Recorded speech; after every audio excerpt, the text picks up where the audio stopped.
Listo, entonces empecemos a hablar de la conferencia del día de hoy, que es la conferencia número 11 del temario de fase A, denominada Cómo se fabrica alma y espíritu. Bueno, entonces vamos a hablar del objetivo de esta conferencia. Esta conferencia tiene como objetivo que nosotros conozcamos qué es el alma realmente. Ese término que hemos escuchado tanto, ¿qué es? ¿Qué es el espíritu? ¿Sí? ¿Cómo están conformados y en qué estado se encuentran? Y pues obviamente que también tengamos todas las herramientas necesarias o los pasos para su fabricación y desarrollo. Ese va a ser el objetivo de la conferencia del día de hoy. Es una conferencia muy bonita, muy interesante. Recuerden que pueden ir dejando las preguntas acerca de la conferencia. La idea es que profundicemos sobre el tema que vamos a ver el día de hoy. Vamos a empezar a hablar de qué es el alma. Ese va a ser el primer objetivo de esta conferencia. ¿Qué es el alma? ¿Qué es eso del alma? Que de pronto muchas veces hemos escuchado que continúa después de la muerte, que va más allá del cuerpo físico, que es algo que nos permite caracterizarnos como unos seres humanos que no solo somos materia, sino que somos algo más, ¿cierto? Eso es lo que muchas veces hemos escuchado sobre el alma, pero realmente, ¿qué es el alma? Lo primero que vamos a hacer es que vamos a desglosar la palabra, ¿sí? Vamos a dividir la palabra en dos partes. Vamos a mirarla etimológicamente hablando, vamos a desglosarla y vamos a mirar que al viene de Alá, que significa Dios, ¿sí? Es una forma de llamar a Dios, o un significado de Dios. Y ma viene de madre. Entonces, ¿qué sería el alma? Pues una primera definición del alma sería Dios madre. Dios madre dentro de nosotros es nuestra propia energía, la esencia que se encuentra atrapada en cada uno de nuestros defectos psicológicos. Entonces, ¿qué sería el alma para que lo entendamos de forma clara y resumida ya desde el comienzo de la conferencia? Pues el alma es la esencia o la energía que está atrapada en nuestros defectos psicológicos. Toda esa energía en su conjunto compone lo que es nuestra alma. Entonces, no es que en este momento no tengamos alma, posiblemente sí la tenemos, ¿cierto? Porque tenemos toda esta envoltura, esto se le llama la envoltura seminal. Ustedes de pronto han escuchado ese término a lo largo de diferentes conferencias, la envoltura seminal. ¿Pero qué es eso de la envoltura seminal? Pues hagan de cuenta ustedes que es como una bolsita o un redondetico, una bolsita donde están todos nuestros defectos psicológicos con la conciencia atrapada. Cada defecto tiene una chispita de conciencia, de esencia o de energía atrapada. En este caso vamos a hablar que tienen un pedacito de alma. Entonces cada defecto tiene un pedacito de nuestra alma o de nuestra energía atrapada en su interior. Nosotros tenemos el alma, pero está contaminada o está atrapada dentro de esos defectos psicológicos. Entonces nuestra labor claramente, ¿cuál va a ser? Para poder fabricar o desarrollar esa alma, pues liberar esas esencias que están ahí atrapadas. Pero hoy vamos a aprender esas esencias que componen, qué tan importantes son. Lo primero que les puedo decir es que esa alma es nuestra materia prima para el trabajo interior. ¿Qué quiere decir esto? Que con esa envoltura seminal, con esa cantidad de efectos que nosotros en este momento tenemos y que pues obviamente se están manifestando, estamos alimentando, pero ya cuando llegamos al conocimiento pues queremos hacer un pare y empezar a eliminarlos. Esos defectos van a ser nuestra materia prima para poder hacer el trabajo del que hablábamos en la conferencia anterior, que era la creación de los cuerpos existenciales del ser. Entonces hablábamos de que se podían crear unos vehículos para manifestarnos en las dimensiones superiores del universo. Yo creo que ustedes estuvieron ahí en esa conferencia y lo recuerdan. Pues esta alma, esta envoltura que ustedes ven ahí, esta va a ser nuestra materia prima, es decir, nuestros defectos con esa esencia atrapada van a ser nuestra materia prima para poder hacer ese trabajo.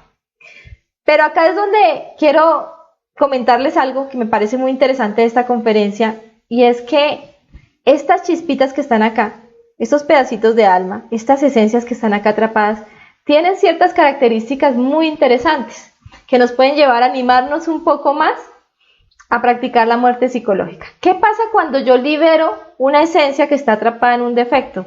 Pues en ese momento yo libero 4 aspectos: virtudes, poderes, facultades y fuerzas.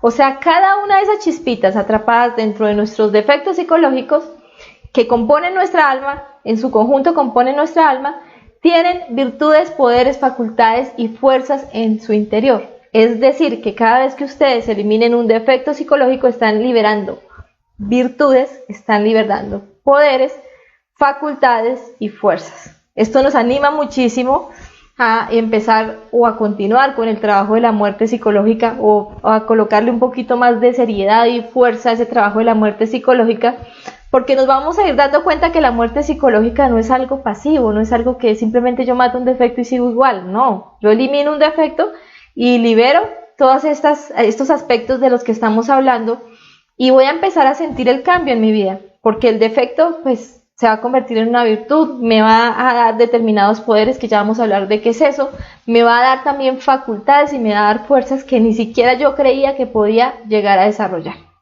Entonces todos estos aspectos están latentes dentro de nuestra propia esencia, que está contaminada en este momento por nuestros defectos psicológicos. Vamos a hablar entonces de cada uno de estos aspectos y recuerden que pueden ir dejando sus inquietudes si no me entienden algo, pues lo pueden ir dejando y ahorita más adelante lo aclaramos.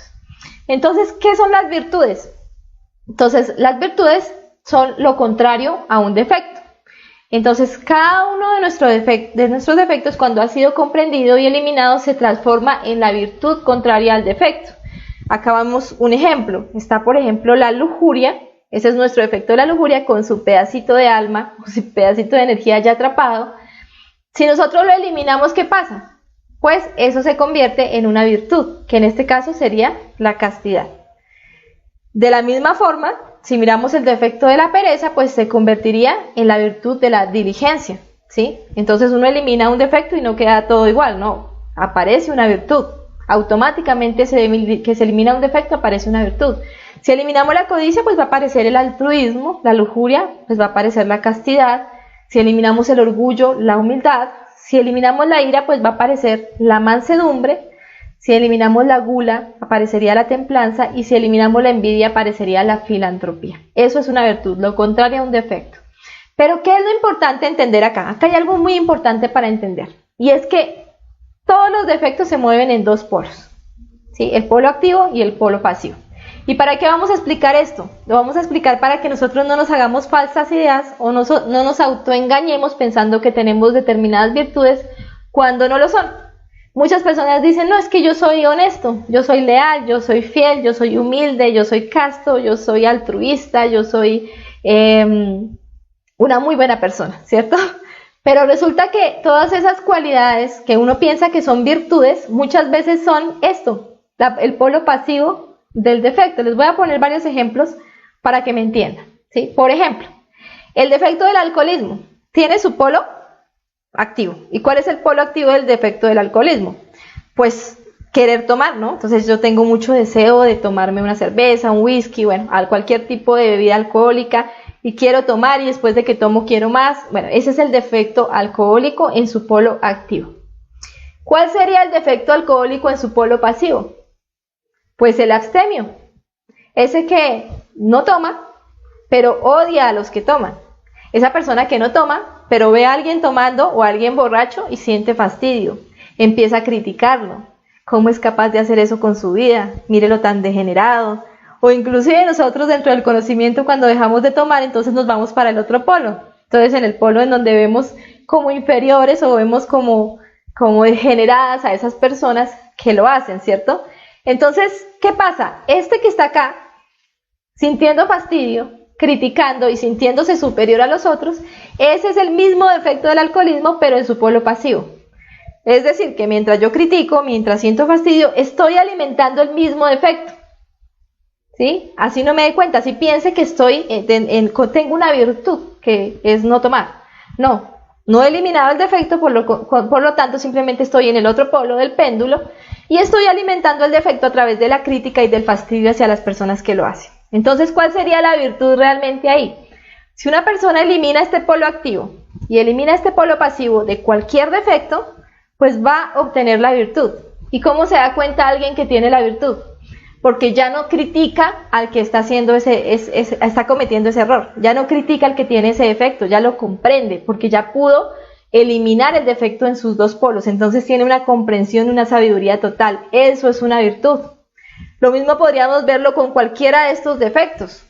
Una persona puede tener el polo activo del defecto del orgullo, por ejemplo, que sentirse más que los demás, superior a los demás, humillar a los demás, ¿cierto? Pero también está el polo pasivo de este defecto, que es la sumisión, que es sentirse la inferioridad, me siento menos que otros, me siento más pequeño, ¿cierto? Eso también lo tenemos, nosotros tenemos los dos polos del defecto y creemos que eso es humildad. Nosotros creemos que el polo pasivo de los defectos son virtudes. Por eso hago esta aclaración, porque me parece muy importante que salgamos de ese falso concepto. Si una persona no ha dedicado gran parte de su vida o de su tiempo a eliminar un defecto en los dos polos, no puede venir aquí a decir que tiene una virtud. Eso es mentira. Es que yo soy humilde. No, está simplemente en el polo pasivo del defecto del orgullo. Es que yo tengo mucha mansedumbre, ¿sí? Hay personas que son iracundas, pero yo no, yo soy muy calmado. Listo, pues el polo activo de la ira es el que grita, el que pelea, el que rompe las cosas, sí, el activo. Pero también está el pasivo, que es el sumiso, que es el que siente miedo, que es el que se la deja montar de los demás, ¿cierto? Y eso se confunde con una virtud, pero eso no es una virtud, simplemente está en el otro polo y está alimentando a ese mismo diablo o a ese mismo defecto.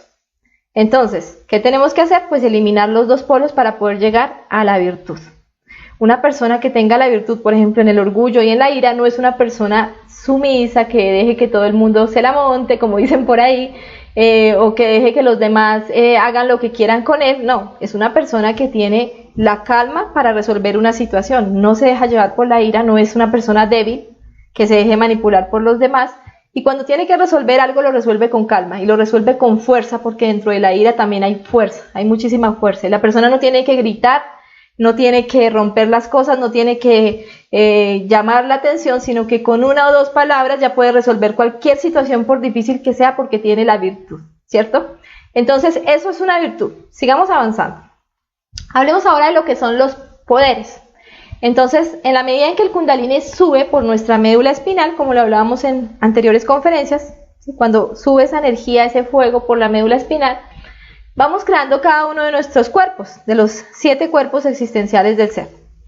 Y vamos recibiendo unos poderes.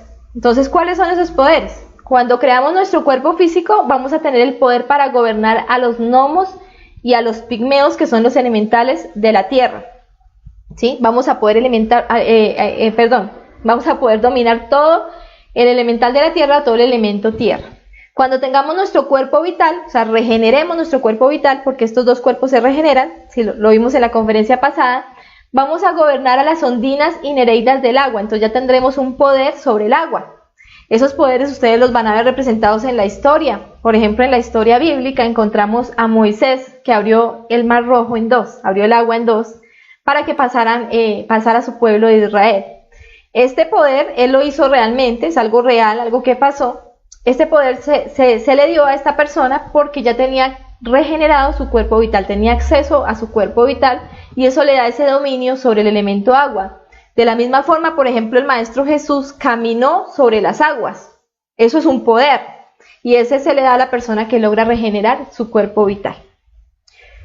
Bueno, cuando nosotros creamos nuestro cuerpo astral, que este sí hay que crearlo, porque no lo tenemos, solo tenemos un principio, vamos a gobernar a las salamandras del fuego. Pudimos gobernar nuestro propio fuego, que eran nuestras emociones, entonces ya podemos gobernar el elemento fuego externamente, tenemos el poder para hacerlo. Se dice que los maestros, por ejemplo, ellos pueden meditar en un volcán, ¿sí? Pueden meterse a un volcán a meditar, porque ellos no se van a quemar con el fuego, ¿sí? Ni con la lava del volcán.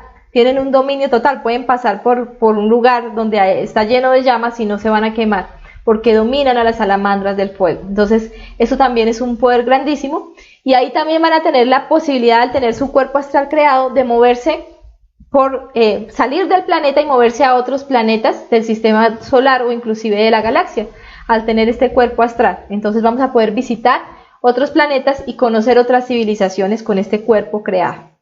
Cuando creemos nuestro cuerpo mental, ya tendremos el poder para manejar el aire, y de esta forma lo que son los silfos y las sílfides del aire, que son los elementales del aire.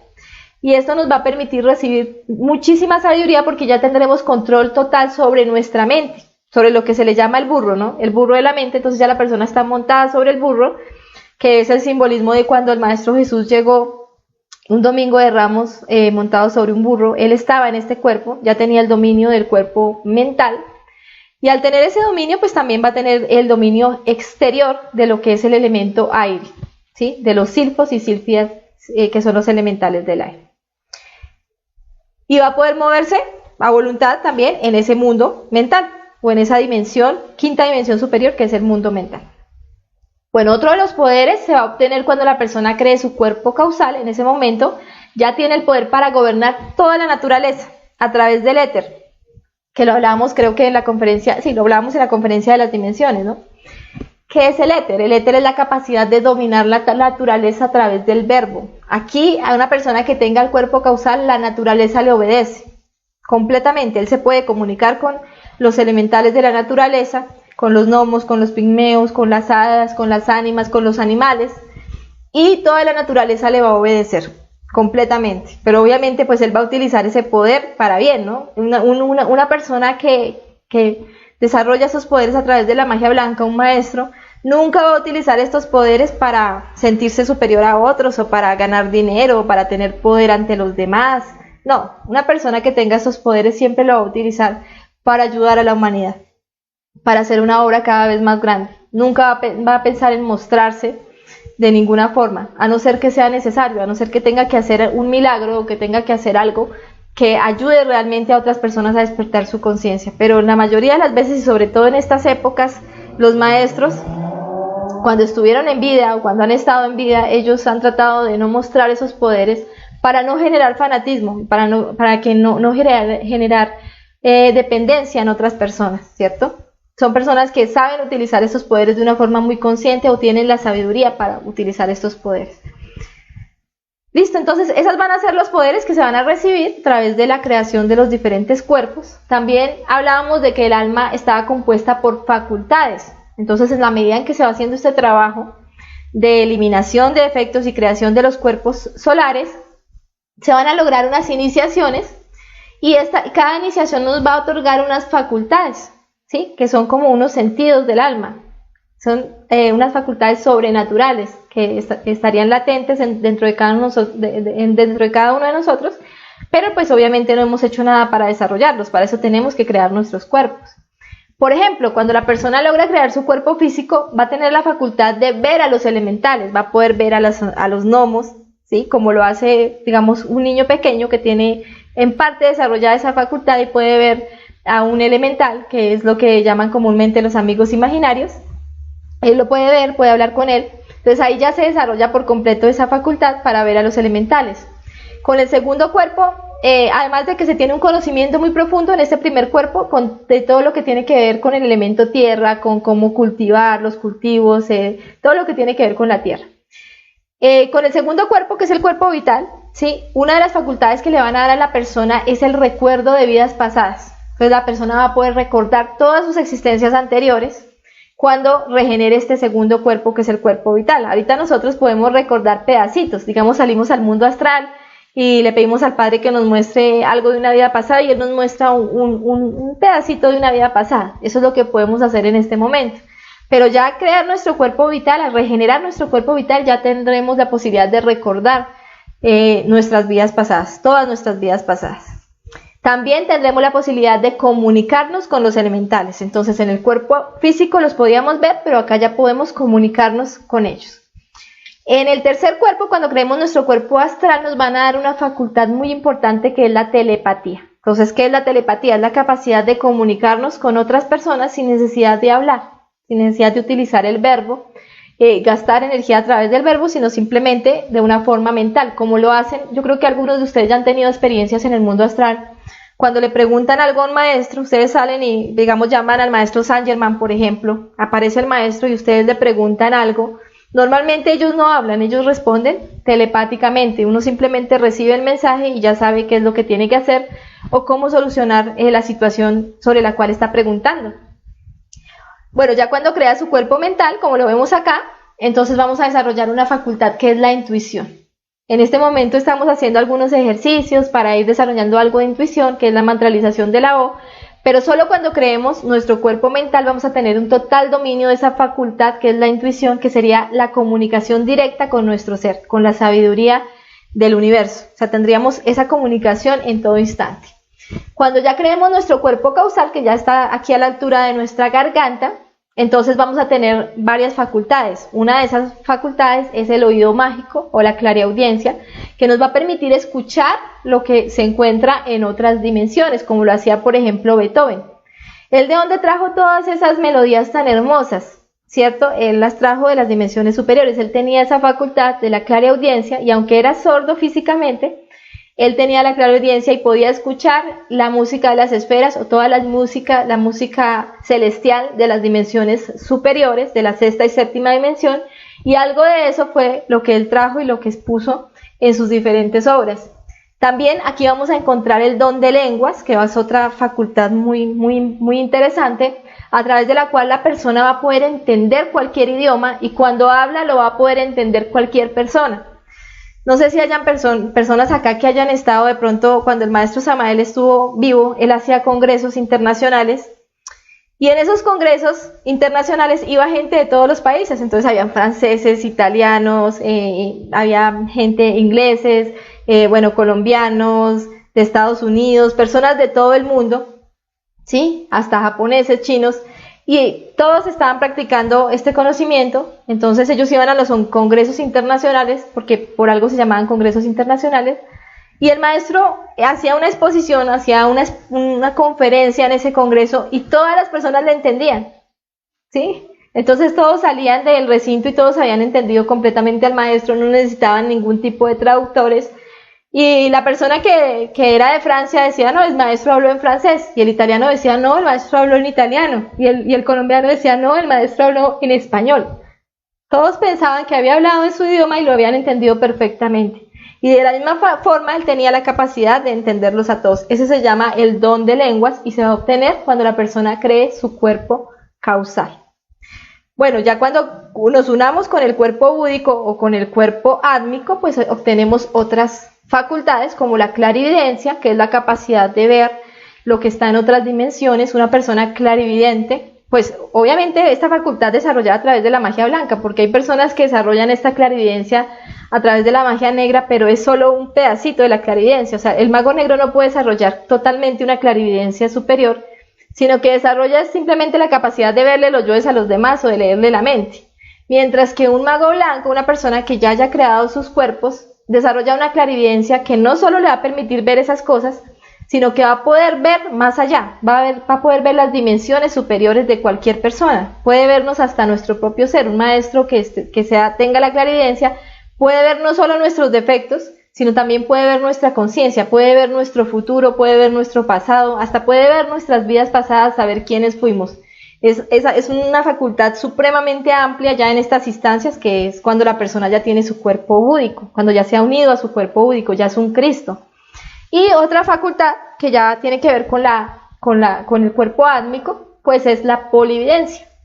La polividencia es una facultad que le permite al maestro, porque también en estas instancias ya es un Cristo, ya es un maestro, le permite percibir todo al mismo tiempo, le permite percibir todo el universo al mismo tiempo, percibir las plantas, percibir los árboles, percibir las personas, los animales, el agua, todo lo puede percibir, puede sentir el alma y la vibración de todo al mismo tiempo y puede entender la sabiduría de todo lo que está a su alrededor al mismo tiempo.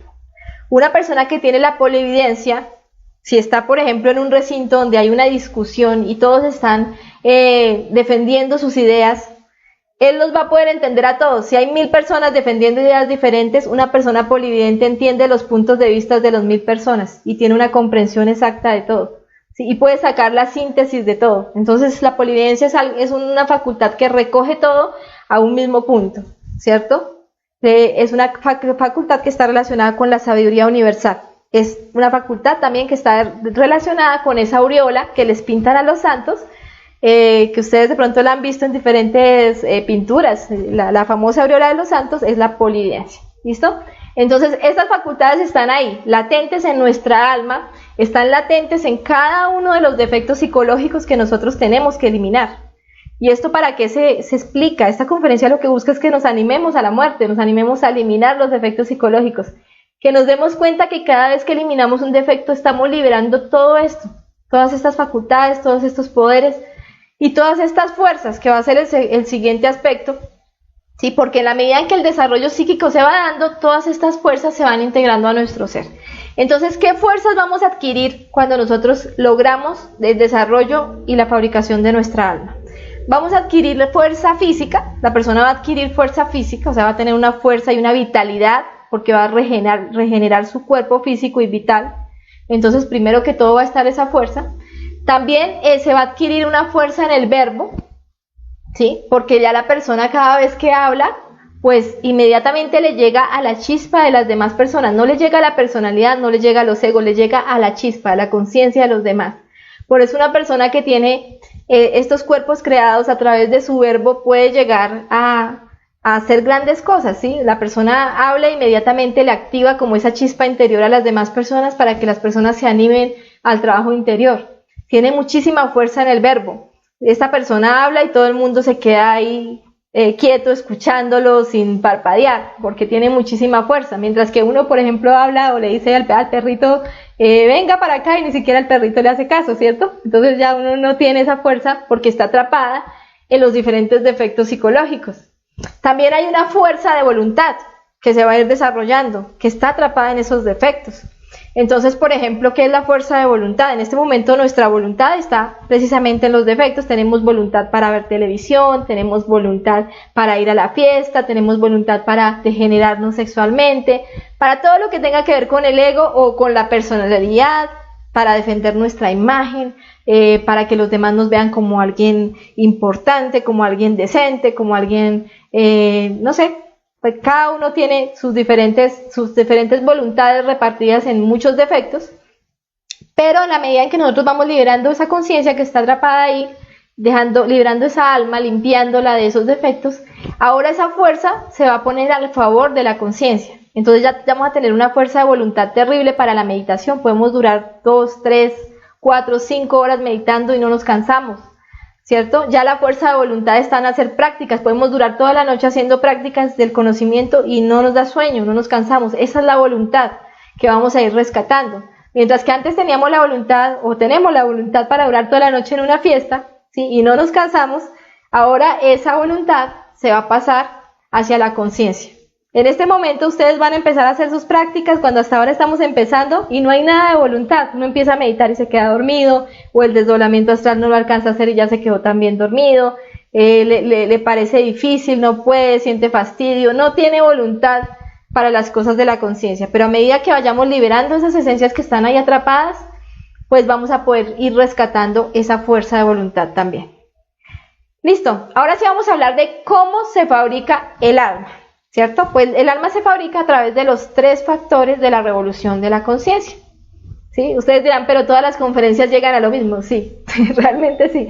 Todas las conferencias nos van a llevar a lo mismo. Que es esto, esa es la síntesis del conocimiento, los 3 factores de la revolución de la conciencia. La muerte psicológica, el nacimiento espiritual y el sacrificio por la humanidad. Estos siempre van a ser la solución a todo. Siempre van a ser la base o el fundamento de todo. A través de la muerte psicológica nosotros vamos a ir liberando esas esencias que están atrapadas en los defectos, ir adquiriendo esas virtudes y esa conciencia que está ahí atrapada. A través del nacimiento espiritual, pues vamos a ir cogiendo esas esencias que liberamos y las vamos fusionando en nuestra columna vertebral con la técnica del suprasexo. ¿Para qué? Para que los defectos no nos las puedan volver a quitar. Es como si ustedes reciben un dinero y ustedes los meten al bolsillo y se lo dejan ahí en el bolsillo. ¿Qué va a pasar con ese dinero? Ustedes empiezan a caminar por la calle, empiezan a mirar vitrinas y empiezan a comprar esto y lo otro, y cuando se dan cuenta ya no tienen nada. Pero si ustedes cogen ese dinero que les dieron y lo llevan a un banco o inclusive lo invierten en algo, ¿sí? Hacen una inversión, en ese momento ese dinero ya no se perdió, ¿cierto? Se invirtió en algo, ¿sí? Por ejemplo, para hacer una construcción de un edificio o una casa, esa es la construcción de la obra. Y eso se hace a través del nacimiento espiritual. Ustedes pueden eliminar defectos, pero si ustedes esas esencias no las condensan, en cualquier momento los defectos pueden volver a atrapar a esas esencias que están ahí. Por eso es importante practicar la transmutación sexual y ir haciendo esa construcción de la obra, que es la condensación en nuestras vértebras o en nuestra columna vertebral de cada uno de los cuerpos existenciales del ser. Esa es la construcción de nuestra obra. Y el sacrificio por la humanidad nos va a dar la fuerza, nos va a dar el ánimo para poder hacer este trabajo. Es como el motorcito para poder hacer este trabajo. Si nosotros no tenemos amor hacia los demás, hacia la humanidad, no vamos a tener esa fuerza de voluntad para poder trabajar ni en la muerte psicológica ni el nacimiento espiritual. Y por otro lado, pues nos va a alcanzar el karma, ¿cierto? Pues no vamos a estar ganando dharma, entonces todos los karmas se nos vienen encima, enfermedades, problemas, tragedias, problemas económicos, y todo ese karma pues obviamente nos va a dificultar el avance interior. Cada defecto que vamos eliminando pues tiene un karma y hay que pagarlo, y para eso está el sacrificio por la humanidad. Entonces va a ser un engranaje completo entre estos tres factores para poder llegar a la fabricación del alma, a la fabricación del espíritu y al desarrollo de estos dos. Vamos a hablar ahora sí de cuáles son los pasos, el paso a paso para la fabricación del alma humana, y luego hablaremos un poco de lo que es el espíritu. Entonces, el primer paso para la fabricación del alma humana es recibir el conocimiento objetivo. ¿Y qué es un conocimiento objetivo? Pues un conocimiento objetivo es el conocimiento de los tres factores de la revolución de la conciencia, pero enfocado a la práctica. Eso es un conocimiento objetivo. Ustedes pueden tener el conocimiento de los tres factores, pero si ustedes no lo enfocan a la práctica, pues se queda como una teoría más y no tiene ningún resultado. No van a salir de ese primer paso. Entonces es importante que ese conocimiento vaya enfocado hacia la práctica y que sea un conocimiento muy claro, que ustedes sepan cómo eliminar defectos, que ustedes sepan cómo transmutar sus energías sexuales y que ustedes sepan la importancia y los requisitos para enseñar este conocimiento a otras personas, que sepan que el conocimiento se enseña gratis, sin distinción, a todo el mundo, ¿sí? Respetando el libre albedrío, se enseña puro. Todo eso es importante para que sea un conocimiento, se le pueda llamar un conocimiento objetivo. Aquí es donde viene esta frase tan importante que dice: de 1000 que me buscan, uno me encuentra. O sea, de miles de personas que están buscando algo espiritual, muy pocas personas son las que llegan a un conocimiento objetivo. Hay demasiado pseudoesoterismo, a nuestro alrededor lo podemos ver, ¿sí? Físicamente, virtualmente ustedes lo van a poder ver, ahí está plagado de información pseudoesotérica todo el mundo, el planeta. Entonces es muy difícil que entre tanta información, que entre tantas cosas uno pueda llegar a un conocimiento objetivo. Es complicado, porque es muy fácil desviarse con cualquier conocimiento pseudoesotérico o falso que no nos va a llevar a la autorrealización. Entonces es un privilegio realmente, y no se los digo porque sea la conferencista de conocimiento de sí mismo, pero es un privilegio tener este conocimiento, tener un conocimiento objetivo, un conocimiento claro, un conocimiento puro. Entonces ese es el primer paso, ¿sí? Segundo paso, empezar la práctica de los tres factores. Entonces ya tengo el conocimiento, pero ahora tengo que llevarlo a la práctica, y si no, eso no sirve de nada, ¿sí? Como muchas personas nos preguntan, bueno, pero al final del curso dan un diploma. No, este conocimiento no es para eso, no es para que ustedes al final del curso tengan un papelito y lo peguen allá en la pared, o lo pongan en la pared con los demás diplomas de todas las cosas que han aprendido. No, este conocimiento es para practicarlo, eso es lo que realmente le da validez a este conocimiento.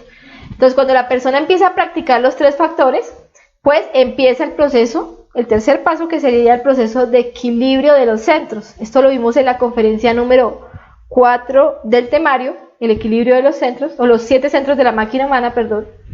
Y en esta conferencia hablábamos de que nuestros centros están completamente desequilibrados, que nuestros defectos están llevando toda la energía de los centros. Entonces tenemos que empezar a utilizar el cuaternario, que es el recto pensar, el recto sentir, el recto obrar y el recto hablar, para cuidar la energía de nuestros centros y mantenerla, sí, mantenerla pura, o sea, no perderla, y la energía de nuestro centro sexual se mantenga intacta para poder hacer las diferentes creaciones. Entonces, eso se va a lograr con la muerte psicológica. La persona está todo el día eliminando defectos, no deja que los defectos se le lleven la energía, se le robe la energía, está meditando para poder eliminar más defectos y poder rescatar más energía, y ya con esa energía, pues en la noche va a poder hacer las diferentes creaciones. Entonces, el tercer paso es ese: equilibrar los centros y practicar el conocimiento.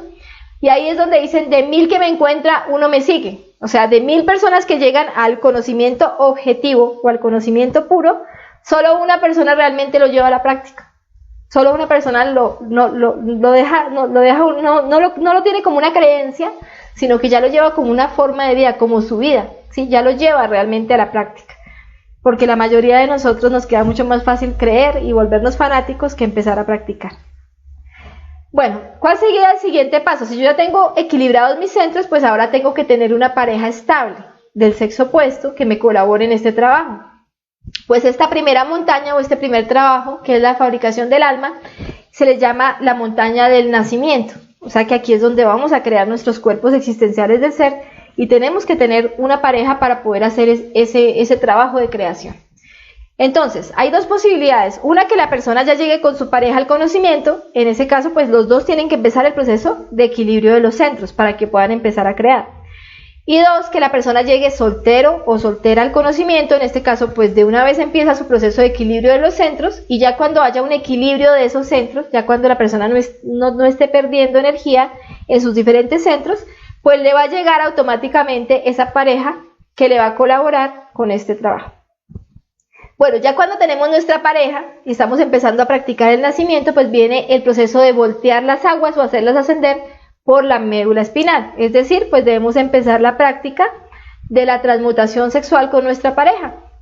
Dejar completamente la fornicación. Ahí la pareja hace un pacto donde van a dejar de fornicar, nunca más van a volver a fornicar, van a luchar por la castidad, porque solo la castidad les va a permitir hacer estas creaciones, y van a empezar ese proceso de transmutación sexual sin fornicación. Entonces las aguas se voltean, ya no descienden, sino que ahora van a empezar a ascender. Ese es el proceso de voltear las aguas. Si la pareja empieza a hacer este trabajo durante unos meses y juiciosos realmente, empiezan a preocuparse realmente no preocuparse porque eso es un defecto, a trabajar, ¿cierto? Por lograr la castidad. Entonces después de unos meses van a tener un control sobre la práctica sexual. ¿Qué quiere decir esto? Pues que ya no van a fornicar.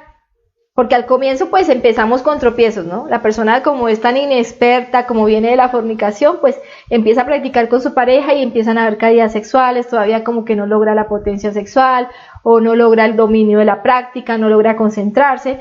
Pero si la persona empieza a trabajar juicioso o juiciosa, ¿sí? Cada uno de ellos, en la muerte psicológica, en la muerte en marcha durante el día, en la meditación de todos los defectos fornicarios, de todos los defectos del instinto que nos hacen caer. Si empieza la pareja a hacer un trabajo de equilibrio de los centros, de los cuatro rectos, un trabajo en esos tres factores de una forma juiciosa o juicioso, en ese momento pues va a llegar el siguiente paso, que es recibir la espada de plata. Esto puede demorarse aproximadamente 6 meses, 8 meses, 1 año o 1 año y medio, bueno, pero es un tiempo en el que la persona está trabajando, la pareja está trabajando muy disciplinadamente en los tres factores, ya logró el dominio de la práctica sexual, ya logró la castidad, ya se acabaron por completo las caídas sexuales, ya no se está cayendo. En ese momento, entonces, internamente la persona va a prender el fuego o va a recibir la espada de plata. Entonces nos van a entregar una espadita. En el mundo astral, en los mundos internos, una espadita con una cacha muy pequeñita, con una cacha y la espadita es muy pequeñita, ¿cierto? Porque hasta ahora está simbolizando que las 2 primeras vértebras que condensamos en nuestra columna vertebral.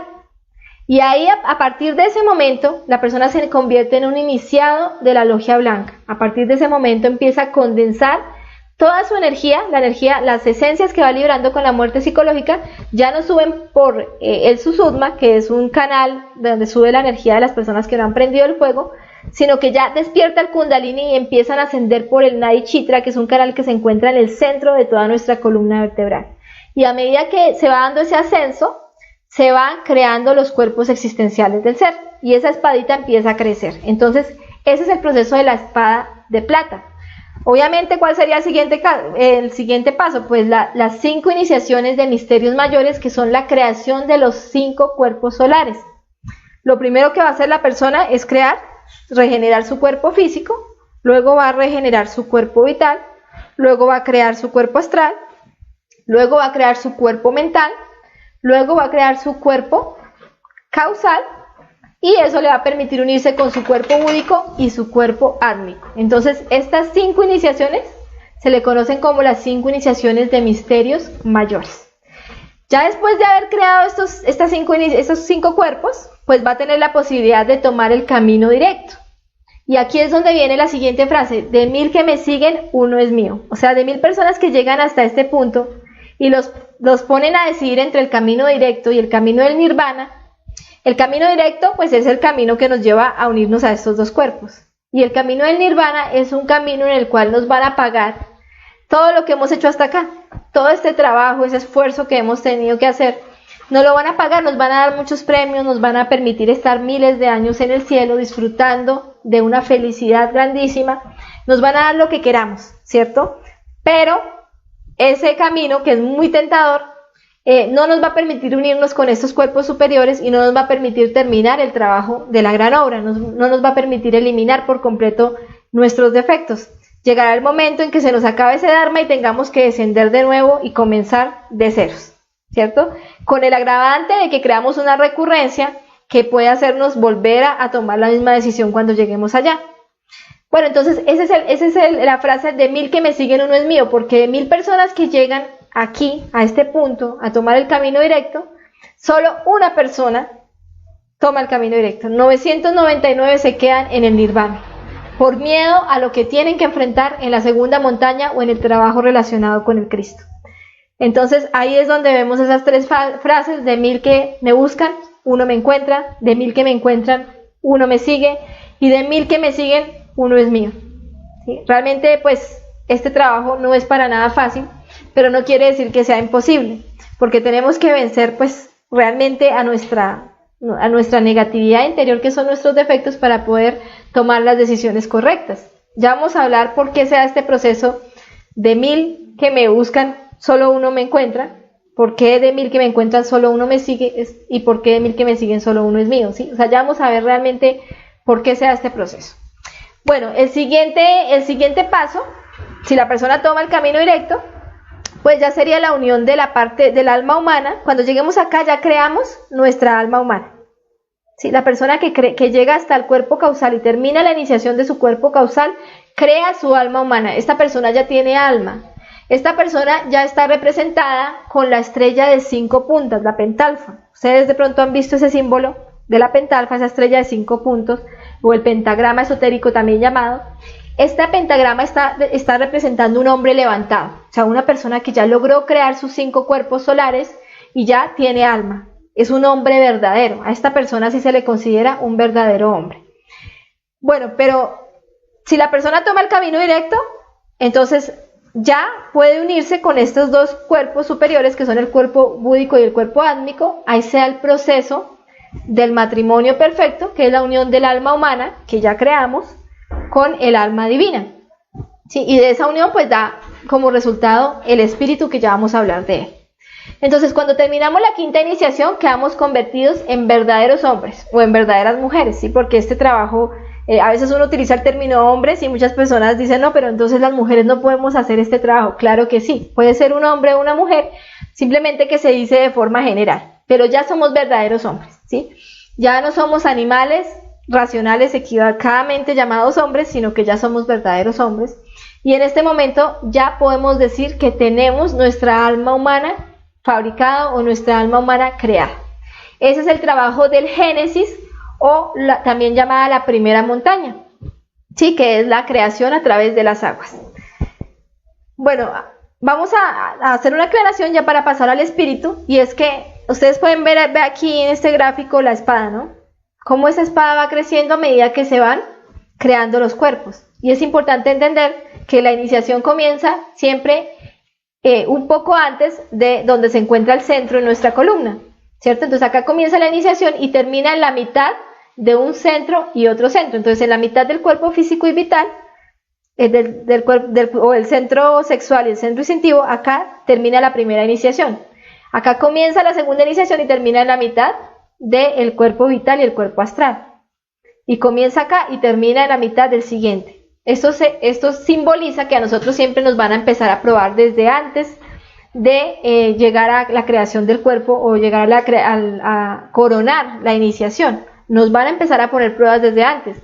O sea que desde que ustedes desde el momento en que empiecen a trabajar con su pareja, van a empezar a ponerles pruebas para esta iniciación. Ya si ustedes prenden el fuego acá en este punto, van a poder terminar la iniciación y llegar hasta este punto. Y así es como va creciendo esta espada.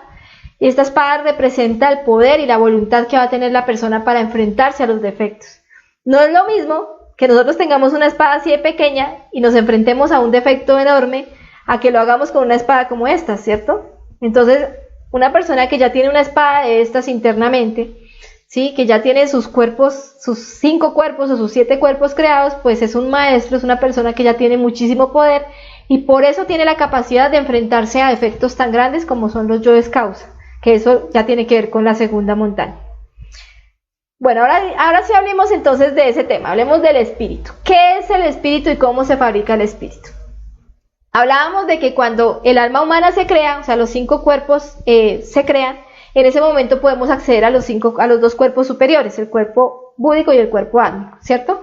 Cuando se da esa unión, que es el matrimonio perfecto, de esa unión nace el espíritu, ¿sí? O sea, de la unión de manas, que es el alma humana, con Budi, que es el alma divina, surge esta tercera fuerza, que es una fuerza creadora, que es Atman. Y ese espíritu, o ese Atman, es el mismo Cristo, que de pronto ustedes han escuchado mucho ese término.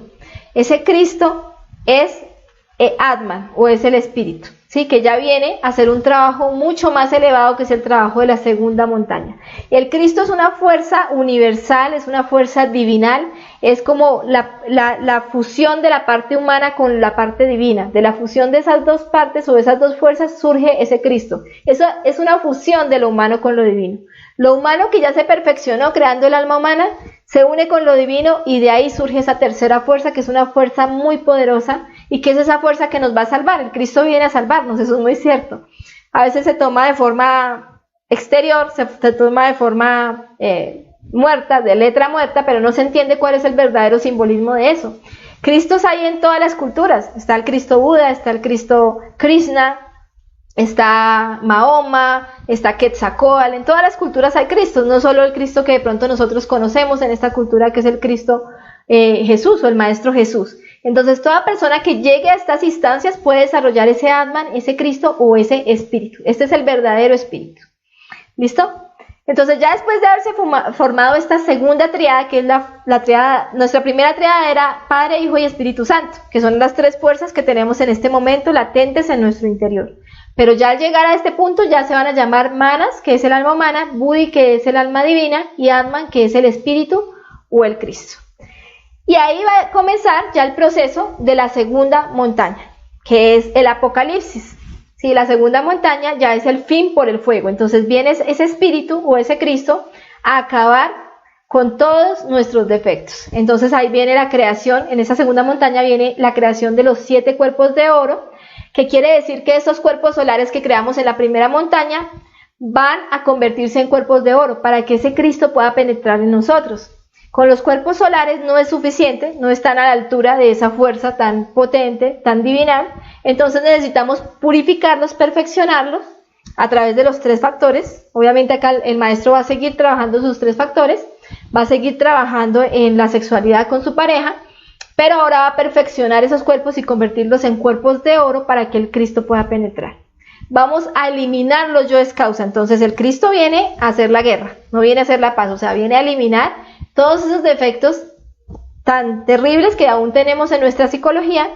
Vamos a pagar el karma duro, que es el karma más fuerte, el karma relacionado con los delitos contra el Espíritu Santo, con todo lo que tiene que ver con la fornicación, que solo se puede pagar con dolor y solo el Cristo tiene, o el Espíritu en este caso, tiene esa fuerza para poder pagar ese karma. Y va a poder resucitar en sí mismo cuando elimine todos esos defectos y pague todo ese karma, el siguiente paso va a ser romper la mecanicidad. Acá también el Cristo va a poder desarrollar la sabiduría de las 7 iglesias del Apocalipsis. ¿Qué quiere decir esto? Que a medida que va creando cada uno de estos cuerpos de oro, él va a recibir una sabiduría de cada una de estas iglesias. Con el primer cuerpo de oro, cuerpo físico de oro, va a recibir la sabiduría de la iglesia de Efeso. Con el cuerpo vital de oro, la iglesia de Esmirna, luego Pérgamo, Tiatira, Sardis, Filadelfia y la Odisea. Estas son sabidurías enormes, universales, grandísimas, que va a recibir el Cristo o el Espíritu en su desarrollo en algo que se llama la segunda montaña. Y ya en la tercera montaña hará el trabajo de romper la mecanicidad para convertirse en una sola ley, que es la ley del amor. Todos estos trabajos que estamos hablando acá, o que yo estoy hablando de forma muy resumida en la conferencia de hoy, van a explicarse mucho más detalladamente en otras conferencias. Va a haber una conferencia para explicar cada uno de esos trabajos del Cristo. Y listo, esa es la conferencia de cómo se fabrica alma y espíritu. Para terminar voy a resolver algunas preguntas básicas, voy a tratar de hacerlo muy breve, unas preguntas básicas que tienen relación con esta conferencia. La primera es ¿cómo se crea un cuerpo? Pues con los 3 factores de la revolución de la conciencia, equilibrando los centros, convirtiéndose en un iniciado de la logia blanca, prendiendo el fuego y empezando a condensar ese fuego en nuestra columna vertebral. ¿En cuánto tiempo se crea un cuerpo? Esta es una pregunta muy común. Un cuerpo se crea aproximadamente en 2 años y medio. Si la persona está trabajando de forma juiciosa, si está trabajando de forma disciplinada, más o menos en 2 años y medio, 3 años, puede llevar a cabo la creación de un cuerpo, que estaríamos hablando, para que lo entendamos, que crear un cuerpo es condensar las 33 vértebras de la columna vertebral, condensar el kundalini o el fuego en estas 33 vértebras. ¿Qué quiere decir eso? Pues que ustedes van a tener que eliminar defectos, esas esencias van a fusionarlas a través de la transmutación sexual y van a tener que pasar unas pruebas cada vez más fuertes para que vayan esencias más grandes que le permitan condensar más vértebras en su columna. Hagan de cuenta que cada vértebra es una prueba, una serie de pruebas. Entonces van a haber pruebas relacionadas con la falta de dinero, con problemas, con tribulaciones, pruebas relacionadas con adulterio, con tentaciones de todo tipo. Y la persona tiene que estar eliminando sus defectos, negándose a esas tentaciones, liberando su esencia que está ahí atrapada y pasando esas pruebas para poder fusionar esa energía, esas esencias que liberó al eliminar esos defectos en esas pruebas, las va a fusionar en su columna vertebral. Y eso es lo que lo va a ir haciendo acreedor de cada una de estas iniciaciones. Eso no es fácil, realmente es un trabajo que se hace con mucho esfuerzo, con mucho sacrificio, y a medida que se va pasando esas pruebas, pues se van condensando esas vértebras.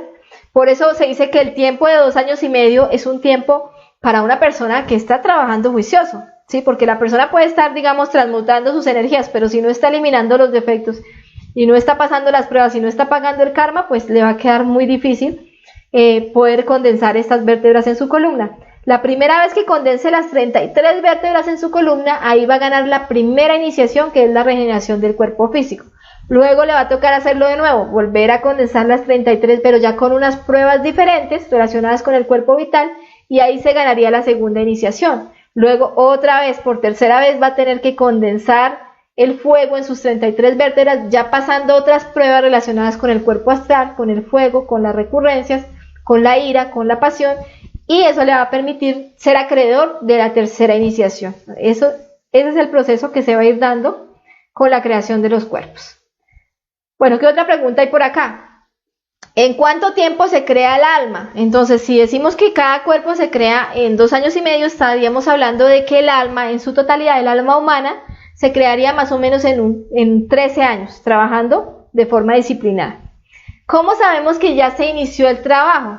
Pues cuando ustedes reciben en el mundo astral su espada de plata, ¿sí? No es que se soñaron con una espada en la mano y ya, no. Ustedes tienen que haber estado trabajando con su pareja, tienen que haber llegado a lograr la castidad, ¿sí? Y tienen que estar conscientes en el astral y ver esa espada en su centro derecho. Inclusive astralmente les van a hacer una celebración donde les van a celebrar que se hayan convertido en un iniciado de la logia blanca. Y eso pues es algo que la persona se va a poder enterar y va a poder ver cómo recibió esa espada, esa capacidad, y ya puede empezar a condensar las vértebras en su columna. ¿Listo? ¿Se pueden crear cuerpos sin pareja? No se pueden crear cuerpos sin pareja. Es necesario que haya una pareja para que haya creación. Es como si yo les dijera, este cuerpo físico, mi cuerpo físico, ¿cómo se creó? Pues se creó en pareja, ¿no? Mi papá y mi mamá se unieron sexualmente para crearme a mí, ¿cierto? Una persona que está sola, solo mi mamá o solo mi papá no me hubiera podido crear a mí, ni a ninguno de ustedes los hubiera podido crear solo una mujer o solo un hombre.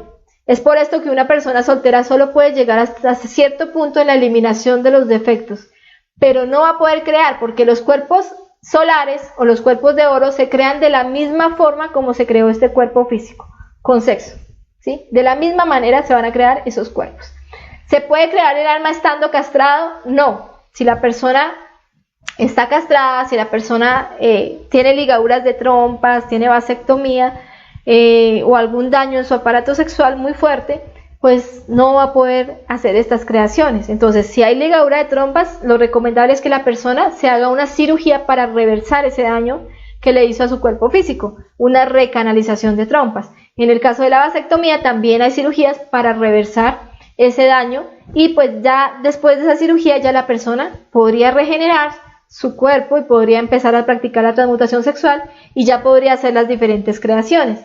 Ya si la persona por alguna razón perdió el útero, perdió los ovarios, si ya perdió gran parte de su aparato sexual, si eso ya es irreversible físicamente, ya digamos que no hay una cirugía que vuelva y le acomode todo, sí, es muy difícil. Mientras que la ligadura de trompas y la vasectomía sí se pueden reversar, hay procesos mucho más graves que de pronto no se pueden reversar. En este caso, pues la persona no podría trabajar en el nacimiento espiritual en esta existencia, tendría que trabajar solo en la muerte psicológica, en el sacrificio por la humanidad y pedir que le den una siguiente existencia si es que no la tiene, para poder hacer ya el trabajo del nacimiento. ¿En cuánto tiempo se puede hacer la segunda montaña? La segunda montaña, que es la montaña más difícil, que es la montaña del Cristo, de la eliminación de los yoes causa, se hace aproximadamente en 20 años, trabajando de forma juiciosa, ¿cierto? Al maestro en esas instancias le dan 1000 años para hacer la segunda montaña. Entonces puede demorarse, si quiere, 900 años, 1000 años haciendo la segunda montaña, como para que no sienta tanto el rigor y le quede más suave.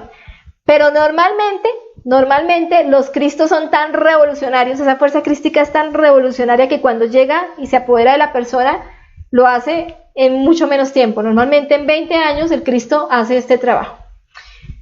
Bueno, este ya lo hemos resuelto. Dice, ¿por qué de 1000 que me buscan, solo uno me encuentra? Porque hay muchas personas que tienen karma, que en existencias anteriores tuvieron el conocimiento puro de los 3 factores enfocados a la práctica y no lo practicaron, no lo aprovecharon, lo dejaron como una creencia más. Entonces pierden el mérito en las siguientes existencias, a veces hasta en 20 o 50 existencias se pierde el mérito de tener el conocimiento. A eso se le llama un karma de alta traición, ¿sí? Porque tuvimos el conocimiento y no quisimos aprovecharlo, entonces perdemos el mérito y ese karma no nos permite tener un conocimiento puro. Vamos a tener que estar confundidos entre una cantidad de conocimiento pseudoesotérico por karma. O también cuando nosotros torcimos el conocimiento, lo dimos de una forma errada, también eso nos genera un karma y ahora nos van a dar un conocimiento también torcido, errado. ¿Por qué de 1000 que lo encuentran solo uno lo sigue? ¿Sí? ¿Por qué no nos gusta practicar? Porque nos gusta ser fanáticos, porque nos gusta creer, pero realmente la práctica no nos gusta. ¿Sí? La persona pues tiene que pasar de la creencia a la práctica si realmente quiere empezar a seguir el conocimiento o a tener resultados. Entonces ahí está el secreto. Y otra cosa es porque no tenemos amor, no nos gusta hacer sacrificio por la humanidad. Queremos meditar, queremos desdoblarnos astralmente, queremos transmutar nuestras energías, pero no hay méritos. No hay fuerza para hacer esos trabajos, porque somos muy egoístas, porque no queremos darle este conocimiento a otras personas. Entonces los méritos del corazón van a ser algo fundamental para poder avanzar en este trabajo. Cuando nosotros tenemos amor y hacemos sacrificio, le enseñamos este conocimiento a otras personas, pues vamos a tener la fuerza para poder avanzar en este camino. ¿Por qué de 1000 que lo siguen solo uno lo logra? No, ¿por qué de 1000 que lo siguen solo uno lo logra? O sea, solo uno es mío, como lo dice digamos que la frase. Pues porque nos dejamos tentar por el nirvana, por todas esas tentaciones del nirvana y porque no tenemos esa fuerza de revolución que quiere realmente llegar a encarnar ese Cristo, ¿sí? Porque le tenemos miedo a eliminar nuestros defectos, nuestros yoes causa, porque nos falta revolución, porque llegamos hasta ese punto de la creación del alma humana, hasta esta quinta iniciación de misterios mayores, llegamos como nirvanos, o sea, como despacito, como mediocremente, y ya cuando llegamos allá, sentimos que ya no podemos más, entonces nos dicen, mira, ahora viene la segunda montaña, y decimos, no, o sea, si yo casi no puedo acá con esto, ¿qué voy a hacer eso que es mucho más difícil?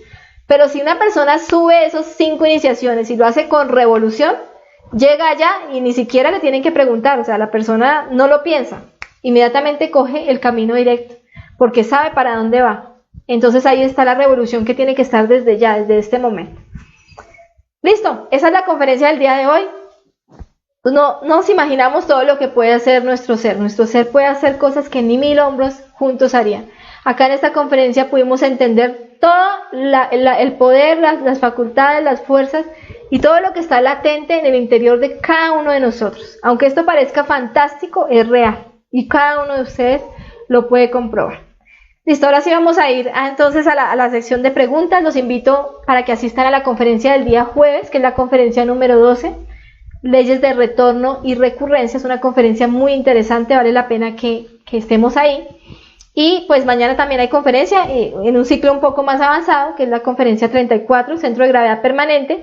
Pero en este ciclo que vamos iniciando, de martes y jueves, pues veríamos la conferencia el jueves a las 6 de la tarde. Y pues también les dejo acá entonces los contactos, el Facebook, Conferencias Conocimiento de Sí Mismo, y en YouTube, Conferencias Conocimiento de Sí Mismo, también nos pueden encontrar para consultar los temas que quieran ver, alguna conferencia que no hayan podido ver, la pueden consultar ahí en nuestro canal, o también en las conferencias que hemos dictado acá en vivo, o pueden comunicarse para cualquier inquietud, cualquier duda, también con estos números. Bueno, vamos a ir entonces ahora sí a la sección de preguntas. Vamos a mirar si hay preguntas en el chat. Agradezco obviamente a todas las personas que se han quedado a este momento, porque pues sí se alargó un poquito la conferencia, pero bueno, no mucho. Pero pues pueden hacer todas las preguntas, ojalá preguntas relacionadas con la conferencia. Bueno, acá está saludándonos Alcides desde Ecuador, Gilma, muy buenas tardes para Gilma, para Luz, para Cristian, para Eugene. Dice John Howard, mientras más eliminamos defectos, más fuerza tenemos, o sea, que mientras más trabajemos, el trabajo se hace más fácil porque tendremos menos defectos y más fuerza, por lo que lo más difícil es empezar el trabajo. No necesariamente, porque entre tú seas una persona más fuerte, pues vas a poder enfrentarte a un contrincante más fuerte. ¿Cómo es el proceso de eliminación de defectos? Haz de cuenta que al comienzo tú tienes, digamos, un césped con unas florecitas muy bonitas ahí sembradas en ese césped. Tú simplemente ves las florecitas. Pero en el momento en que tú empiezas a escarbar, quitas las flores y empiezas a escarbar en la tierra, empiezas a encontrar una podredumbre terrible, empiezas a encontrar basura, empiezas a encontrar gusanos, y te das cuenta que debajo de esas florecitas había algo que tú no sabías que tenías. Y a medida que tú vas escarbando más, vas encontrando cosas más terribles. Entonces normalmente es así. Nuestros defectos son como capas, ¿sí? Que son las infradimensiones. A medida que ustedes van bajando, se van a tener que enfrentar con demonios más terribles. Pero no podríamos decir que cada vez el conocimiento sea más difícil o más fácil, sino que va a ser más o menos igual, porque ustedes van a tener un contrincante igual de grande a lo que son ustedes. ¿Sí me entienden? Si ustedes se entrenan y se vuelven más fuertes, pues ahora su contrincante va a ser así. Pero si ustedes se vuelven más fuertes y crean más cuerpos y tienen la espada más grande, pues ahora van a poder enfrentarse a un contrincante más grande. Entonces ese es el proceso. No es que cada vez sea más fácil, sino que cada vez vamos a tener más fuerza, pero siempre vamos a tener que estar al límite. Eso sí se los confieso. O sea, siempre nos van a estar exigiendo lo mejor de nosotros. En este momento para nosotros es difícil eliminar el defecto que le da ira que el perro ladre, ¿cierto? Es una bobada, pero a nosotros nos alborota y no es que el perro ladra y uy, terrible, ¿cierto? Es una bobada, pero es nuestro contrincante actual, porque es la fuerza que tenemos. Cuando eliminemos ese defecto, pues ya vamos a tener la capacidad de enfrentarnos a un defecto un poco más grande. Ya no va a ser la ira porque el perro ladre, sino que ya va a ser la ira porque alguien me insulte o me ofenda. Entonces eso ya es un poco más fuerte, ¿cierto? Pero como yo tengo más fuerza, pues tengo la capacidad de enfrentarme a ese contrincante, ¿cierto? Y ya lo puedo eliminar. Y más adelante, pues la ira va a tener que ser por algo más fuerte. Entonces, así voy yo escarbando, sacando toda esa pobredumbre, todos esos defectos que están ahí escondidos, hasta que logro llegar en la segunda montaña a lo más terrible que son los yoes causa, pero ya el Cristo, que es una fuerza muy potente, ya va a poder y va a tener la fuerza para enfrentarse a ellos. Entonces no se preocupen tanto por lo que vaya a pasar después, sino por lo que tienen en este momento, por este instante, por las pruebas y los gimnasios que tienen ahorita para poderlos pasar y poder liberar esa conciencia.